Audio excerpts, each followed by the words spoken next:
Thanks for having me. Don't tell me what to do. All right, fine.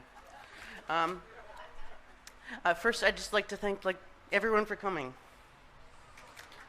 I just, there's so many people that I love, and to feel that love back is just amazing. So thank you.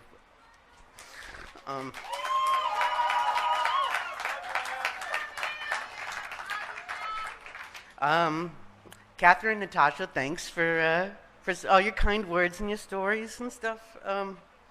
It's you made my kids' dad, their papa, look good, and the most important thing to me is also that their papa understands that he wasn't always his papa. He also used to be a kid too, Thank you, Steve Nissen and Anna Martinez and the Walk of Fame Committee for honoring me in this way. I feel such esteem, from this whole thing. There's a couple people I want to single out today. Michelle Bega. We've worked together for 20 years, everything from just general publicity to trips to Disneyland and, just dealing with my pizza band. Remember that? You just always work so tirelessly for me. So thank you. I love you. Next, I'd like to thank Emily Gerson-Sains. There you are. The first time I met Emily, I was 13 years old, and I had one foot out the door of Hollywood, and she kind of just stuck around, and she stuck around, and she stuck around, and then, I probably quit more projects than I've actually done with you, to be honest, to be fair, but you stuck around, and you stuck around, and you stuck around, and so, Just thanks for sticking around. Thanks for believing in me and my family. I love you so much, but you're my family, and I love you. I wish Max was here, but I know he is. Also, I want to give my love to Ken Weinrib. Hi.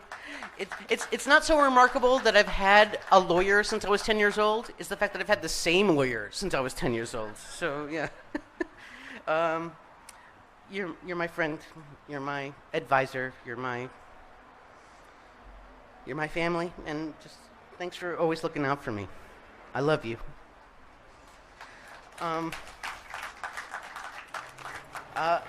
Lastly, but not leastly, I'd like to thank Brenda.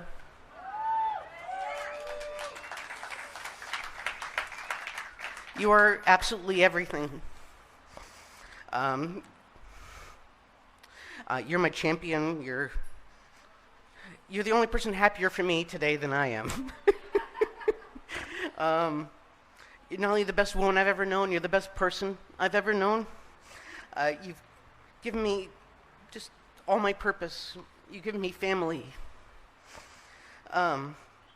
And after the birth of our two boys, you become one of my 3 favorite people. You're somewhere in there. But I love you. I love you so much. To wrap things up, and in the spirit of the holiday season, I just want to say, Merry Christmas, you filthy animals. Well, I have a little speech to make about you. I'll Pretend you're not here. After Home Alone opened, I went to see it at a Saturday matinee in a theater packed with shiny, happy children and their parents, and it was thrilling for all of us.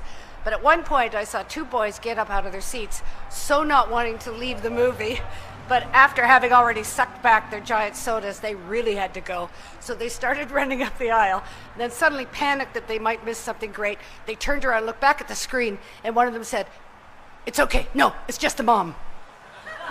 And they kept running. I say, bright boys, Home Alone was, is, and always will be a beloved global sensation. The reason families all over the world can't let a year go by without watching and loving Home Alone together is because of Macaulay Culkin. Yes. Yes, he had a most excellent script and a wonderful director, but it is Macaulay's perfect performance as Kevin McAllister that gave us that little every boy on an extraordinary adventure. I know you worked really hard, I know you did, but you made acting look like the most natural thing in the world to do. It really was as if we had ambushed the home of this real little boy named Kevin to make a movie, and he just went along with it for the fun of it. He's the dearest thing. Okay. Oh, the scene where I had to drag him upstairs to sleep in the attic because he'd misbehaved, and he says, he's mouthing off about the family, and I say, well, you'd be pretty sad if you woke up tomorrow morning and you had no family. And he said, no, I wouldn't. And I was supposed to say, then say it again. Maybe it'll happen. And I can't tell you how much that killed me. I could not wrap my head around saying something so horrific to this beautiful child. Of course, I was not yet a mother at the time, and I had no idea the kind of things that would come out of my mouth with my own 2 sons. Macaulay, a 10-year-old boy, this beautiful, dear little 10-year-old boy, was called a superstar, a moneymaker, one of the hottest leading young men in Hollywood by the world over. How does anyone survive that? Well, I believe you'd have to possess a certain quality, a gift that dear John Hughes obviously recognized in you, Macaulay, your sense of humor. It's a sign of intelligence in a child and a key to surviving life at any age. And you have, from what I see, you have brought that sense of sweet, yet twisted, yet totally relatable sense of humor to everything that you have chosen to do since Home Alone. Macaulay, congratulations. You so deserve your star on the Hollywood Walk of Fame. And thank you for including me, your fake mom who left you home alone not once but twice, to share in this happy occasion. I'm so proud of you. God bless you.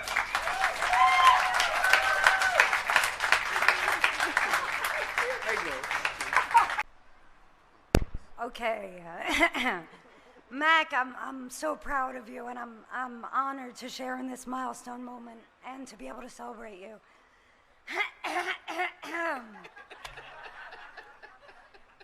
Well, I remember our first meeting at a bar in the Lower East Side. It was down some stairs in the back, some random, no-name, who-cares spot. We were about to start filming a true crime film about the Michael Alec murders in the 90s rave scene of underground New York. Well, you played Michael Alec. I was playing Brooke, someone in your inner circle. We kind of just clocked each other, and I remember thinking, that's my friend. And we were, from that point on. I guess we were about 19 or 20 or something then. I don't want to be weird or emo about it, but the truth is that there's a very rare unspoken language that happens between child actors who make it out alive.